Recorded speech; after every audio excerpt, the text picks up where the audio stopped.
Amalan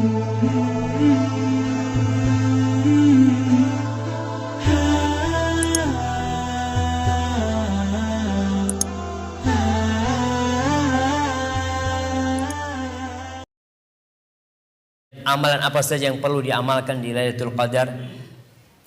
Semua amal kebajikan.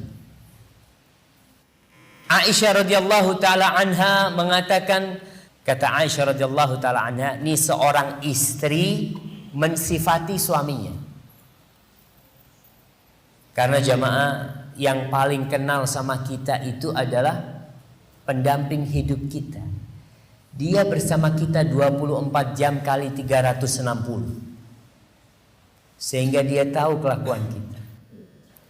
Aisyah radhiyallahu taala anha tahu nih sama suaminya sallallahu alaihi wasallam. Nabi alaihi salatu wasallam ketika masuk di bulan Ramadan, beliau itu bersungguh-sungguh beribadah, menambah volume ibadahnya lebih dari di bulan-bulan selain Ramadan. Masuk Ramadan, ganti tuh, ibadahnya bertambah. Kalau masuk 10 hari terakhir, maka di 10 terhari itu beliau lebih semangat daripada 20 malam pertama. Maka volume ibadahnya apa aja? Yang jelas volumenya yang ditambah. Baik, yang pertama qiyamul lail.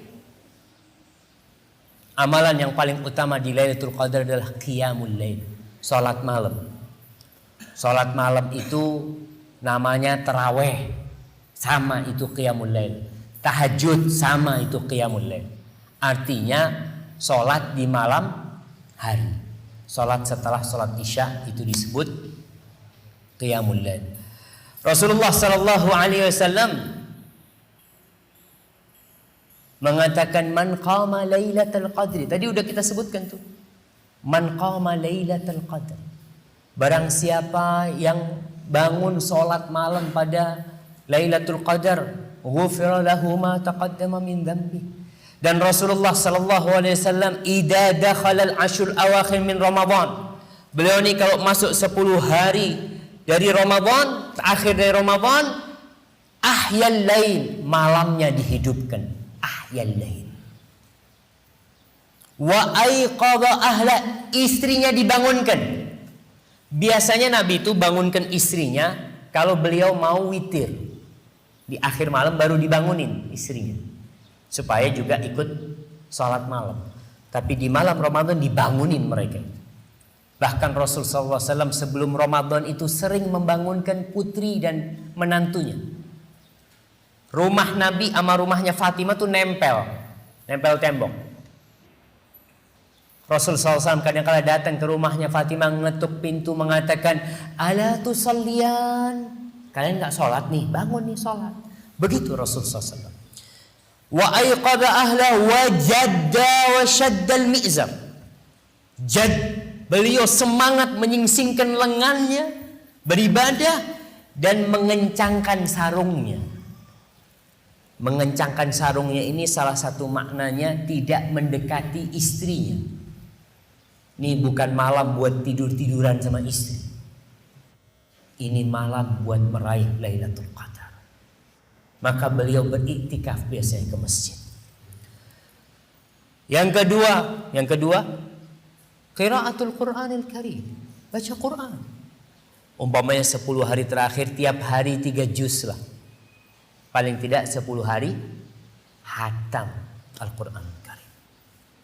Kemudian amalan yang ketiga, iktikaf. Iktikaf itu yang paling sempurna 10 hari. Kalau nggak bisa, ya antum ambillah malam-malam ganjilnya. Umpamanya Ustaz, ana masih kerja Ustaz.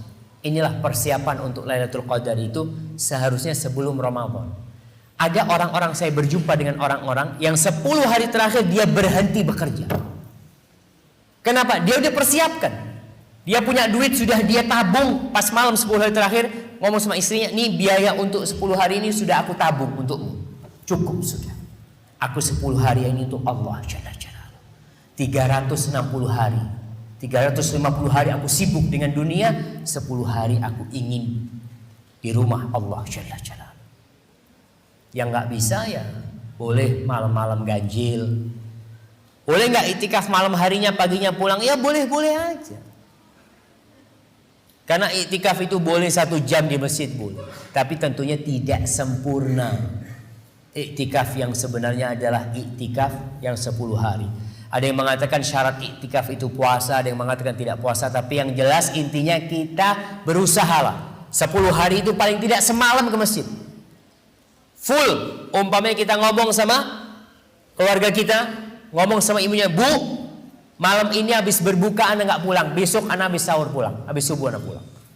Apa di masjid? Bagi masjid kadang-kala ada program-program iktikaf ya, di situ sahur sudah disiapkan. Insya Allah itu tidak